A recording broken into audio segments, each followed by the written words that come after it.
And so when I came back to India, my search was about that, to say, if there are such individuals in the UK, there must be people like that in India, which is known as an entrepreneurial country. And how do you find these individuals like the ones that you saw, who have a vision, who have the passion, and who, more importantly, who are willing to put their lives at hold to solve a problem that they see. And that's how the seed of UnLtd India emerged, where the question that we asked ourselves that if there are individuals like these, how do we find them? How do we support them so they can go from an idea stage to something real, an organization on the ground? So I'll stop. All right, I'm going to I'll come back to you in just a minute. I'm going to move this over to Sameer. Sameer, you gave up a very stable job to set up Seagull Advertising. Do you want to tell us a bit about that story? I mean, there are lots of people, including the ones in the audience, who dream of becoming an entrepreneur. Tell me what the vision was. I understand you had an inheritance of 2.5 lakhs, which you also invested in this company. So tell us a bit about how did you part with this money and how did you get started and why? What was the vision? Okay, well, thanks. I'm sure you've done a lot of research. Happy to see that. Yeah, so the entrepreneur's journey for almost everybody starts with a garage story. So mine comes with a garage story. The dream was what I see across with all the great speakers we had this evening, is a belief that I could do something of my own, follow what my pursuits were. So that's where it started from. What it's led to, because I come from Pune, so Seagull is based out of Pune. We have a small office in Bombay, and in Pune I worked with a lot of SMEs, and many of them have now grown to become big brands. And in the last couple of years, the vision in a sense has been to support a number of startups. So we have an initiative which we started a few months ago. It's called the Brand Launch Center. And it works on young entrepreneurs. Many of them who I see reflect the belief of India right now. They have a lot of confidence. They want to move out. So we've created an ecosystem, and I'm really happy to meet Pooja here. My dream was, and I tell this to people, is in the next 3 years not to create 500. That's a large number, and I really appreciate, respect it. But we hope to create 50 entrepreneurs, and there are some exciting people we meet. Fortunately for us, Pune has now become what they say, what I read in media, is the startup capital of India. We have 2,500 startups. We've been organizing seminars explaining to people what it takes to move idea into the market. And in the last 1 month itself, we've engaged with about 250 or 300 startups. We have about 6 of them which are working with us, and that's very exciting. So the dream is what we did when we started in a garage 19 years ago. That time you didn't have the ecosystem, you didn't have, or I didn't have, let me put it like this, I didn't have the mentoring, didn't have the finance. Today, with the right guidance, with the right mentoring, the right access, we can achieve a lot, and that's what we're bringing onto the table. I hope we can also help some of the social entrepreneurs that you work with, and be a pleasure.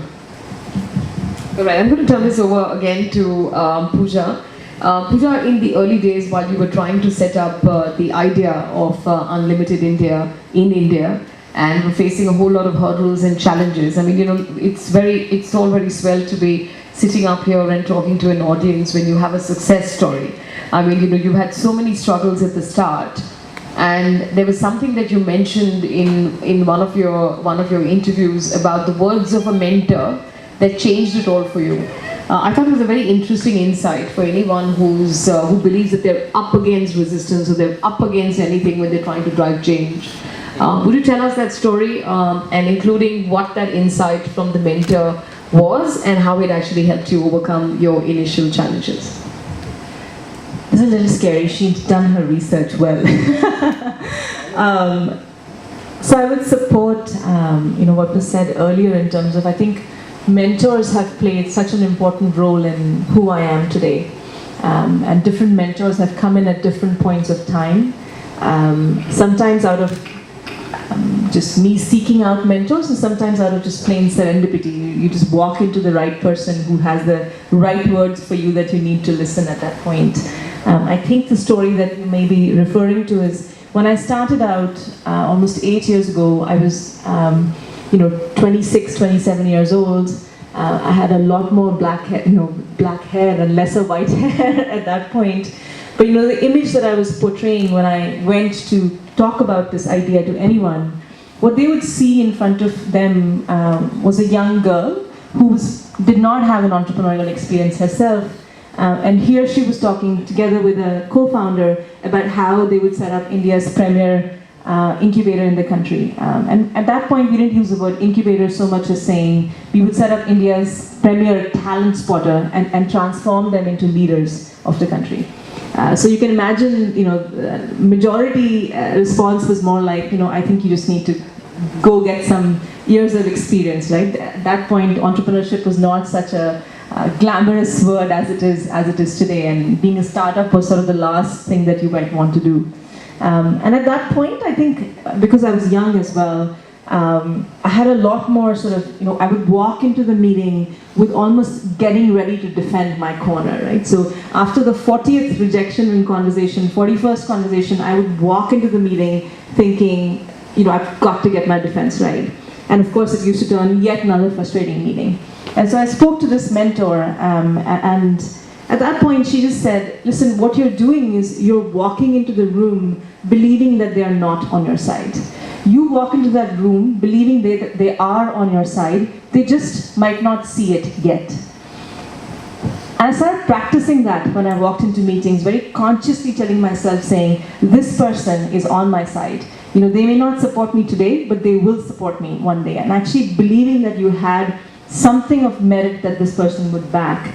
And that just transformed the way I went into meetings, that transformed the energy I threw into meetings, and that transformed the way I took rejections. So I never took rejection as a forever rejection. I always took rejection as, right now I'm not right for them. How can I come back to what they need? That really transformed. I'm hoping that's the story that you were referring to. Absolutely. And I think, right at the core of that story is the spirit of entrepreneurship. The staying power and the ability to believe that what I have on board is a great idea and everyone's for it. They're just not being able to see this yet. And I think that's just such a great mantra to tell yourself, really, to be able to keep at it. I'm going to turn this over to you. Tell me your favorite failure story. Well, it's hard to find just one. There are many. Well, my favorite story, and it comes to not being able to manage my cash flows. And I think the biggest failure was during 2008, during what one calls as the recession, or the what happened in the US and came back. And at that point, I'd never planned to see a time where businesses will just freeze. And business froze. The cash flow from one month of September to the next month of October. So there was money in September, in October it just froze. And so we weren't just prepared, we were just happy, living life, doing business as usual. And the inability to think that what we are doing today might not be relevant for tomorrow was something not anticipated. So I would consider that as the biggest failure. We had some reserves, could walk through it, and that's it. All right, okay, I'm going to ask you to pass the mic on back very quickly. Before I pass it over to the audience, you might have questions to ask you because of your fascinating journeys. You're obviously passionate about UnLtd India. I do know you did work with UnLtd UK before you decided to put up, as in initiate with other promoters, UnLtd India. So tell me, what makes you passionate? When you sit back alone and think about it, what do you think is so edgy about the idea of UnLtd India? So, this relates to the conversation that was happening before about what leadership sort of means to me personally. For me, leadership is really listening deeply, right? Listening deeply, not just to a market opportunity, but to the people that you work with, the situation that you're working in, but also listening to yourself in terms of what are you being asked to do, what are you being asked to show up as. And I think if you have the courage to, listen to all that and take an action, that for me is true leadership, right? So forget entrepreneurship or whatever. I think for me, what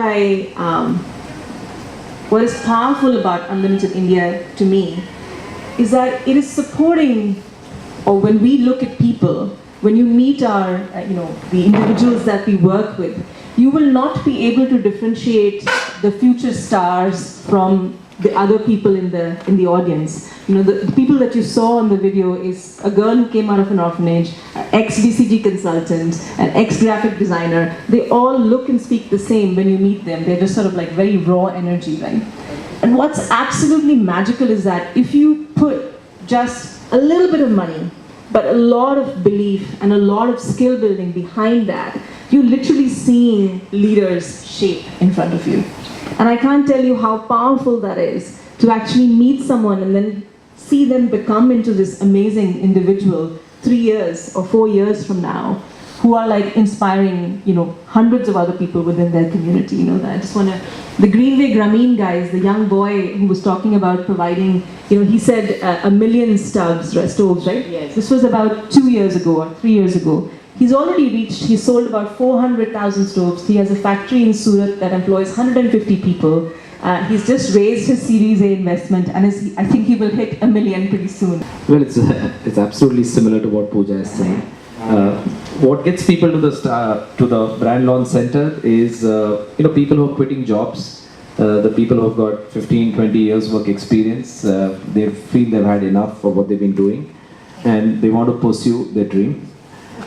You get an opportunity where you can make that dream into a reality. You can help shape it. There are people, there's one set of entrepreneurs, they're two brothers. They lost their father when they were very young. The elder brother has been in a job of international sales and marketing, has given it up to pursue his dream. They're looking at something which can save water. The other brother has a failed restaurant business. They've come together. And one day he was speaking to me and I said, this is going to take you money. And if you're afraid, it's okay. He says, he gets up and says, sir, don't say afraid. We've been looking after ourselves since our father passed away. I've kept my wife's jewelry, and taken money against it. But I want to make this happen. Please help us make it happen. So I think that's the story that's common. It's people who have dreams, people who have ideas, they have beliefs. They are small people in the sense they don't come from large corporate backgrounds or families which have been in business. They don't have huge reserves of money. They're putting everything on the table and they want to make it happen. So in a sense it's very similar, in a sense it's different. These are businesses that make a difference, and when I talk to them, I ask them, how do you come with ideas? And they gave an answer which really surprised me. They said, what we do, we look at people and we see what are the problems they're having in their daily lives.